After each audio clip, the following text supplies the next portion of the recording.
The attack on Hope's Haven Dr. Elena Vasquez pressed her stethoscope against the wounded Korthak soldier's chest and listened carefully. The alien's breathing was shallow but steady. His purple-tinted skin was covered in bandages and his 3 eyes showed pain but also gratitude. Pain was universal, she thought. It didn't matter if you had 2 eyes or 3, red blood or blue. Everyone deserved medical care. "How is he doing?" asked Nurse David Park as he checked the 4 drip flowing into the alien's arm. "He'll live," Elena replied, making notes on her tablet. "The lung puncture is healing well. We should be able to remove the breathing tube tomorrow." The Korthak soldier tried to speak, but the tube in his throat made it impossible. Elena placed a gentle hand on his shoulder. "Don't try to talk. You're safe here. We'll take care of you." The hospital ship Hope's Haven was humanity's pride in space medicine. The massive white vessel had red crosses painted on every side, making it impossible to mistake for anything but a medical ship. Inside, the corridors hummed with quiet activity as doctors and nurses from Earth worked alongside medical staff from a dozen different worlds. Elena walked through the medical bay, checking on her patients. In bed 7, a young human marine was recovering from plasma burns. In bed 12, a Zentara pilot was being treated for radiation poisoning. In bed 23, a Korthak engineer was healing from severe injuries he received when his ship exploded.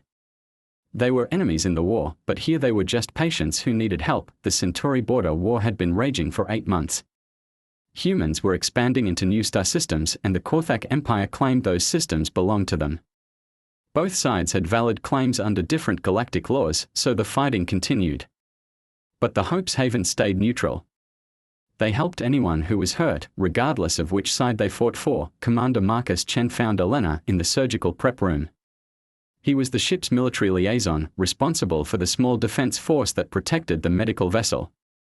Marcus was a good man who understood that their job was to save lives, not take them. "Doctor, we are getting reports of increased Korthak fleet activity in this sector," Marcus said quietly. "Nothing threatening, but I wanted you to know." Elena nodded while scrubbing her hands for surgery. "Are we expecting more casualties?" "Maybe. There was a big battle near the Proxima station yesterday. We might get wounded from both sides coming in." The Hope's Haven operated under the medical neutrality accords, a set of galactic laws that protected hospital ships. No military force was allowed to attack medical vessels, interfere with their operations, or prevent them from treating wounded soldiers. These laws had been in place for over 200 years and they were respected by every civilized species. In the Galaxy.Dr. James Rodriguez was finishing his shift in the trauma unit when Elena found him. Rodriguez was different from the other doctors. He was quiet, methodical, and had an unusual way of seeing patterns in everything around him. Most people didn't know that before becoming a surgeon, Rodriguez had been something else entirely. His medical records showed he had studied at the Lunar Medical Academy, but they didn't mention his previous career. "James, I need you to take the night shift," Elena said. "We might be getting casualties from the Proxima battle." Rodriguez nodded without complaint. He was always willing to work extra hours. "Any word on what kind of injuries to expect?" "Plasma burns, vacuum exposure, the usual combat trauma," Elena replied. She paused, studying his face. There was something about Rodriguez that she couldn't figure out. He was an excellent surgeon, but sometimes she caught him staring at tactical displays with the kind of understanding that came from military training, not medical school. The first casualties arrived 6 hours later. A damaged human transport limped into the Hope's Haven's docking bay, carrying 30 wounded Marines. An hour after that, a Korthak rescue pod requested permission to dock. Inside were 15 injured Korthak soldiers who had been floating in space after their ship was destroyed. Elena and her team worked through the night, saving lives and healing wounds. The medical bay filled with patients from both sides of the war. Human and Korthak wounded lay in beds next to each other, receiving the same care from the same doctors. This was what the Hope's Haven stood for, the idea that medical care transcended politics and war. Rodriguez worked in Trauma Room 3, operating on a Korthak officer who had severe internal injuries. The alien's name was Vex High, and he was a ship captain. As Rodriguez worked to repair the damage, Vexhai regained consciousness briefly. "Human doctor," Vexhai whispered in broken English. "Why you save enemy?" Rodriguez continued his work without looking up. "Because that's what doctors do. We save lives." "Not all humans think this way," Vexhai said before falling unconscious again. Rodriguez paused for just a moment. The Korthak was right. Not all humans believed in medical neutrality. And based on the intelligence reports he still received through secure channels, not all Korthak believed in it either. The attack came at dawn. Elena was in her quarters, trying to get a few hours of sleep before her next shift, when the emergency alarms began blaring throughout the ship. She rushed to the bridge, where Commander Chen was frantically trying to communicate with the approaching Korthak fleet. "This is Commander Chen of the medical vessel Hope's Haven," he broadcast on all frequencies. "We are operating under medical neutrality accords. We have wounded Korthak personnel aboard receiving treatment. Please acknowledge our protected status." The response came from Admiral Zextar himself, the Korthak military leader known for his ruthless tactics. "Human vessel, you are harboring enemy combatants and providing aid that allows them to return to battle. This violates the spirit of neutrality." "That's not true," Chen replied. "We treat wounded and return them to non-combat status. We follow all protocols established by the Galactic Medical Council." Elena watched the tactical display in horror. 12 Korthak warships had surrounded the Hope's Haven. Their weapons were powered and ready to fire. This couldn't be happening. Hospital ships were sacred. They were protected by laws that had kept medical personnel safe for centuries. "Admiral Zextar," Elena grabbed the communication device. "This is Dr. Elena Vasquez, Chief Medical Officer. We have 47 Korthak personnel receiving medical treatment aboard this vessel. They are your people. We are saving their lives." The response was cold and final. "Doctor, your species uses every advantage in war. Your hospital ship allows human forces to fight longer because they know medical care is available. This gives humans an unfair advantage. Today, that advantage ends." Rodriguez appeared on the bridge, still wearing his surgical scrubs. He had been listening to the communication.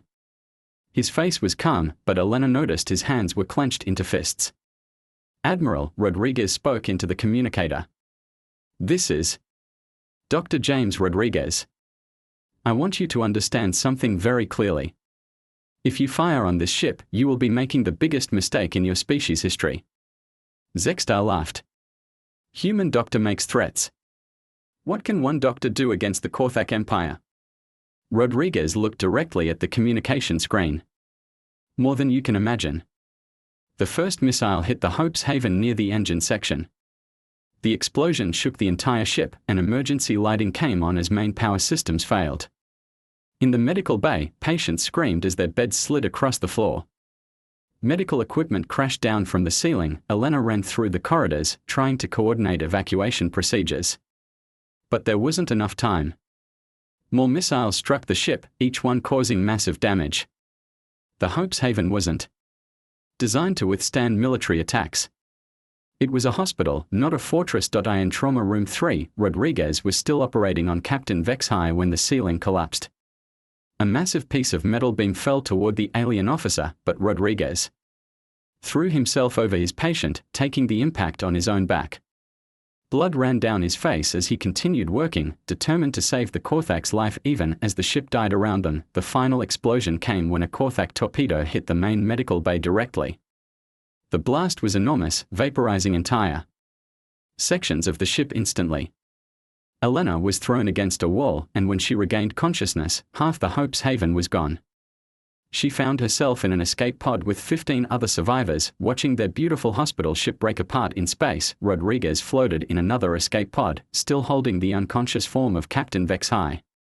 The Korthak officer was alive, but barely. Around them, other pods contained a few dozen survivors from a crew of over 800.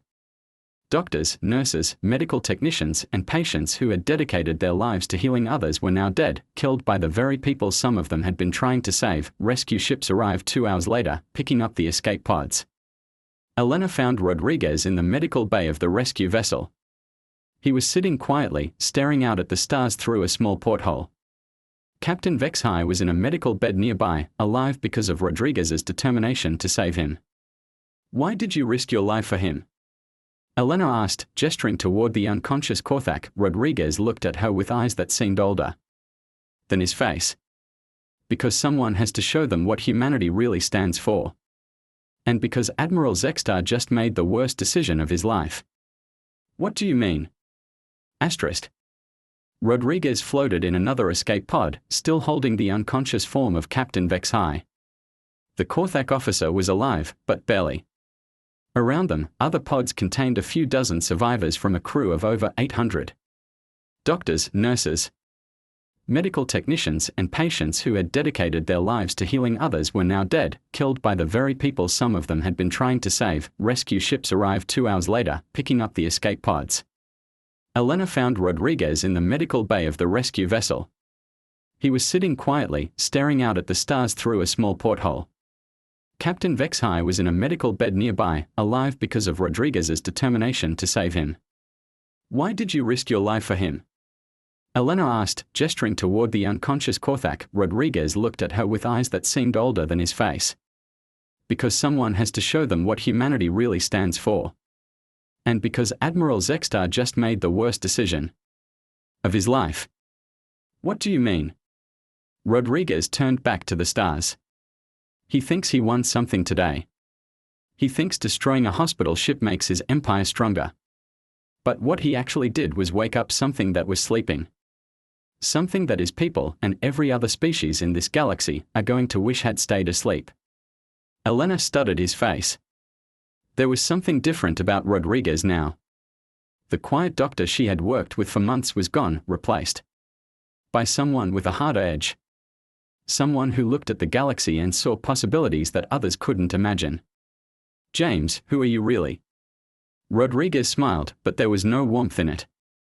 "I used to be someone else. Someone the galaxy called the Phantom.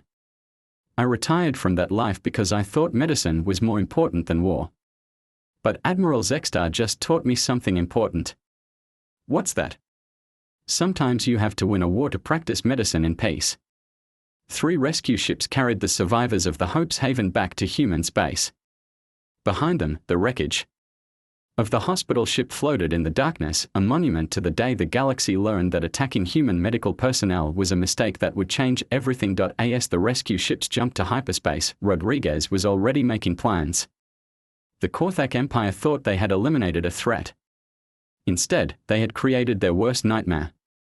The Phantom was coming back, and this time, he wasn't just planning to win battles. He was planning to remake the entire galaxy, the Phantoms.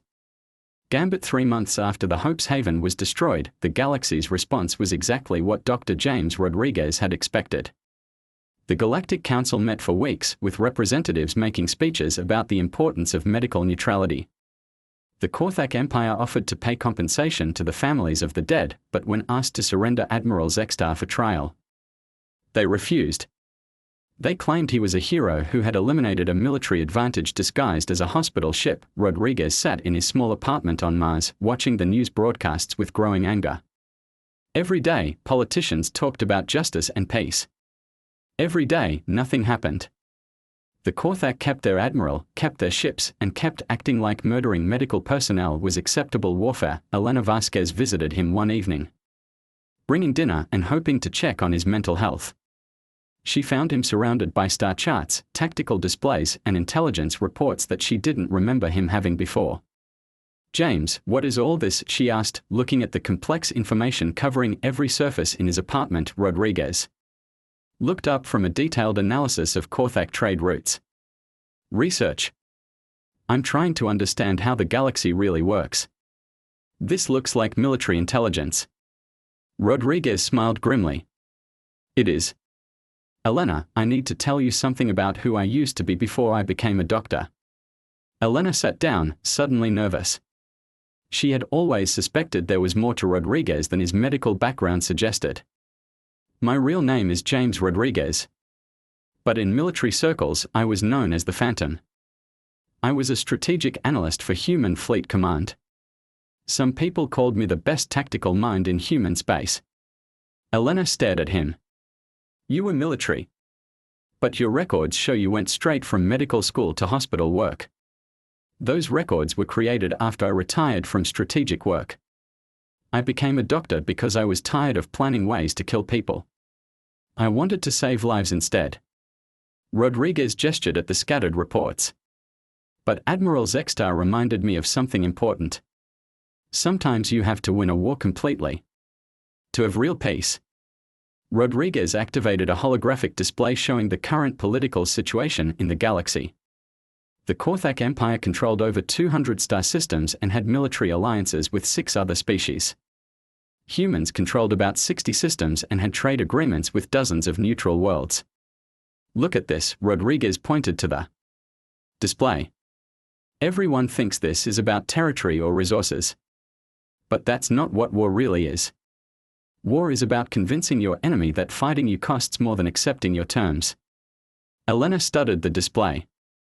The Korthak are stronger than us. They have more ships, more allies, more resources. Exactly. So we can't beat them the conventional way. But strength isn't the only kind of power. Rodriguez changed the display to show trade routes, communication networks, and resource flows throughout the galaxy. This is how the galaxy really works. Ships need fuel. Colonies need food. Governments need information. Economies need trade. Rodriguez had spent 3 months building a network of contacts across known space. Some were former military colleagues who trusted his judgment. Others were merchants and traders who valued profit over politics. A few were scientists and engineers who believed in human innovation. All of them were ready to help him test a new kind of warfare. Dr. Sarah Kim worked for Stellar Communications, the company that maintained quantum relay networks throughout the sector. She had served under Rodriguez years ago and agreed to help when he explained his plan. Sarah, I need you to do something that will look like routine maintenance but will actually give us control over Korthak communications, Rodriguez explained during a secure video call. What exactly are you asking me to do? Every time you upgrade their relay stations, I want you to install monitoring software. Nothing that will interfere with their normal operations, but something that lets us listen to their military communications. Sarah looked uncomfortable. James, that's technically an act of war. No, Rodriguez replied. What Admiral Zextar did was an act of war. This is just evening the odds. Marcus Chen had survived the Hope's Haven attack and was now working with Human Fleet Command. When Rodriguez contacted him, Chen was eager to help plan some kind of response to the Korthak aggression. Marcus, I need you to coordinate with Fleet Intelligence. I want to know everything about Korthak supply chains, trade agreements, and economic dependencies. What are you planning? Chen asked. I'm going to show the galaxy what happens when you attack human medical personnel. But I'm not going to do it with ships and weapons. I'm going to do it with patience and intelligence. The first phase of Rodriguez's plan targeted the Korthak's weakest ally, the Rexari Federation. The Rexari were a proud warrior species, but their economy depended heavily on trade with other systems. Rodriguez had discovered that they imported 60% of their food from agricultural worlds that humans had been quietly developing trade relationships with. Dr. Amanda Foster ran agricultural operations on New Eden, one of the farming worlds that supplied food to Rexari colonies. She received very specific instructions from Rodriguez about upcoming shipping schedules. Amanda, I need you to delay the next food shipment to Rexari space by 2 weeks. Make it look like a problem with transport scheduling. James, that will cause food shortages on their frontier colonies. Exactly. And when they complain, offer to sell them emergency supplies at double the normal price. Make them understand that reliable trade relationships are valuable. The food shortage at Rexari colonies exactly as Rodriguez predicted. When they demanded to know why shipments were delayed, human traders apologetically explained that there were problems with shipping schedules. However, they offered to provide emergency food supplies immediately, at premium prices but with guaranteed delivery. The Rexari government found themselves paying twice as much for food they desperately Needed. When they complained to their Korthak allies, they were told that wartime disruptions were expected and they should be more self-sufficient. Lieutenant Commander Tony Santos had worked with Rodriguez in fleet intelligence and now ran information operations for Human Command. His job was to make sure the right information reached the right people at the right time. Tony, I need you to make sure certain Rexari politicians learn some interesting facts about their alliance with the Korthak. What kind of facts? Rodriguez provided Santos with carefully selected intelligence reports. Let them know that the Korthak military has contingency plans for occupying Rexari space if their alliance becomes inconvenient. Also make sure they understand that humans have no territorial ambitions in their region.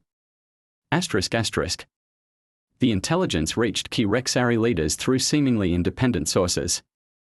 They learned that their Korthak allies had secret plans to invade their space if necessary. They also learned that humans were offering genuine trade partnerships.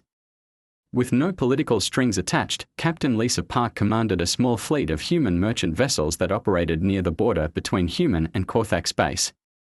Rodriguez gave her very specific instructions about which trade routes to use and which goods to carry. Lisa, I want you to start carrying medical supplies, advanced electronics, and rare metals through Korthak space. Make sure everyone knows that human goods are higher quality and more reliable than anything else available. Won't the Korthak try to stop our trade convoys? Let them try. We are operating under galactic trade laws. If they interfere with legitimate commerce, they'll be violating their own treaty agreements. The Korthak did try to interfere with human trade, but Rodriguez had anticipated this. Every time they delayed or searched a human merchant ship, Rodriguez made sure the Galaxies news networks heard about it.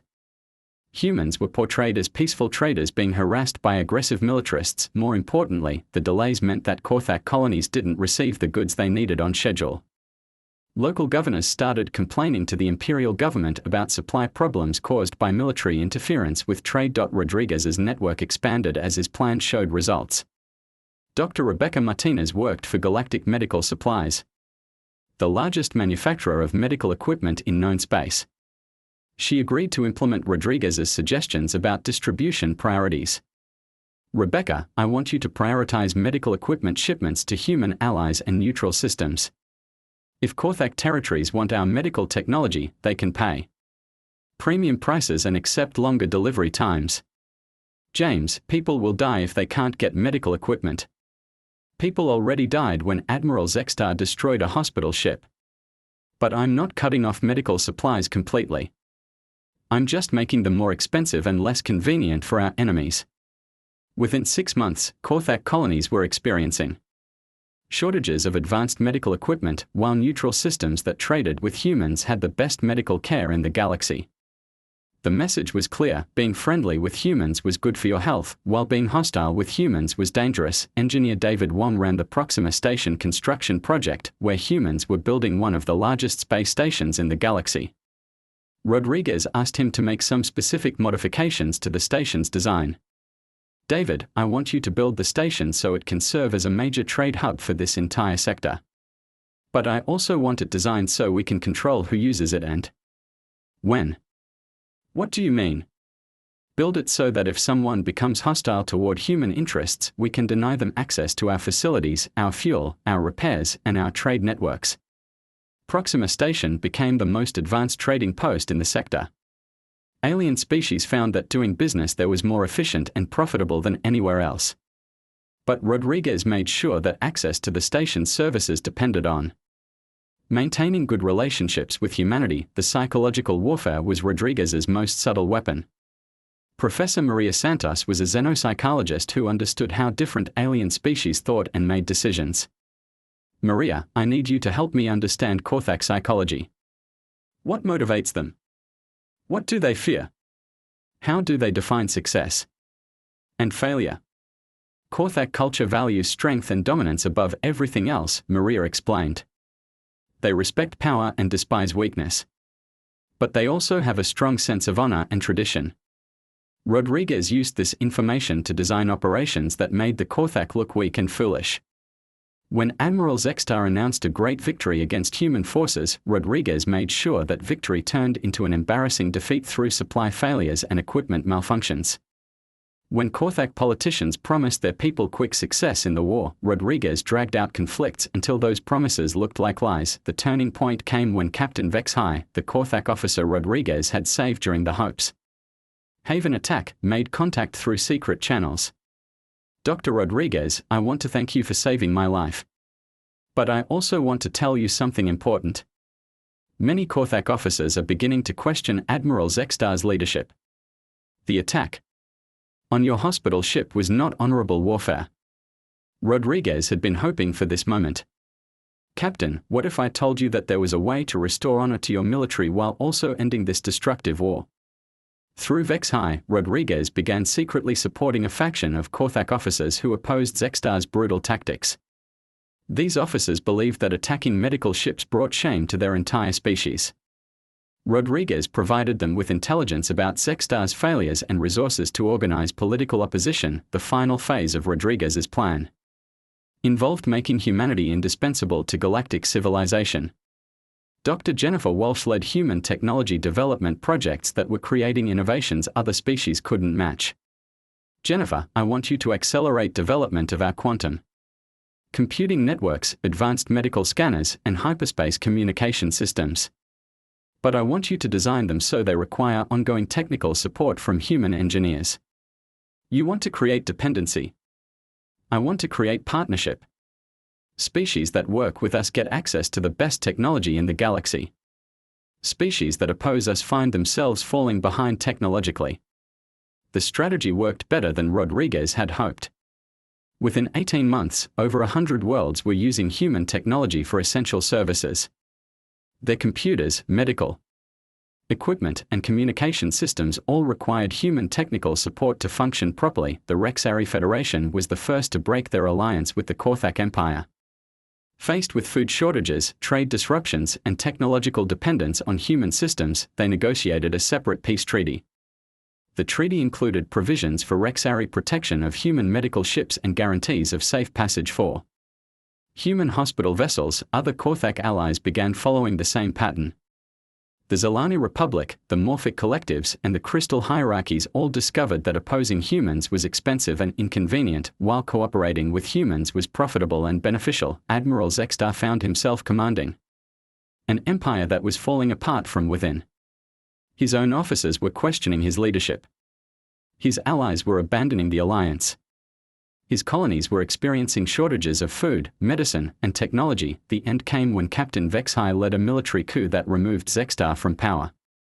The new Korthak government immediately requested peace negotiations with humanity and offered to surrender the admiral for trial. Rodriguez sat in the conference room aboard Proxima Station, looking across the table at representatives from the Galactic Council. The war was over, but his real work was just beginning. The terms we are offering are simple, Rodriguez explained to the assembled diplomats. Full reparations for the Hope's Haven attack, trial of Admiral Zextar for war crimes, and recognition of absolute medical neutrality throughout the galaxy. The Korthak representative, Captain Vex-High, nodded agreement. These terms are acceptable. We also wish to formally apologize for the dishonorable attack on your medical vessel. Rodriguez looked around the room at representatives from dozens of species. There's one more thing. Humanity wants permanent authority to enforce medical neutrality laws throughout the galaxy. Any species that attacks medical personnel or facilities will face immediate economic and technological sanctions. The room was quiet as the diplomats processed this demand. They were beginning to understand that humanity had become the dominant power in the galaxy, not through conquest but through making themselves indispensable. What if we refuse? Asked the Zentari ambassador. Rodriguez activated a display showing the complex web of dependencies that connected galactic civilization. Food supplies, medical equipment, communication networks, trade routes, and technological systems that dozens of species relied on, all controlled or influenced by human operations. Then you'll discover how difficult it is to run a modern civilization without human technology, trade, and cooperation, Rodriguez said simply. The vote was unanimous. Humanity received the authority they requested. After the diplomatic session, ended, Elena found Rodriguez standing at the observation deck, looking out at the stars. She had watched him transform from a quiet doctor into the most powerful human in the galaxy. "James, what happens now?" Rodriguez continued looking at the stars. "Now we make sure no one ever attacks another hospital ship. We make sure that doctors and nurses can do their work without fear. We make sure that the strong protect the weak instead of preying on them. You've changed the entire galaxy." Rodriguez thought about Dr. Lisa Morgan and all the other medical personnel who had died aboard the Hope's Haven. "No, Elena. Admiral. Zexstar changed the galaxy when he decided to attack a hospital ship. He just didn't realize what he was unleashing." Rodriguez turned away from the stars and walked back toward his office, where reports from across the galaxy waited for his attention.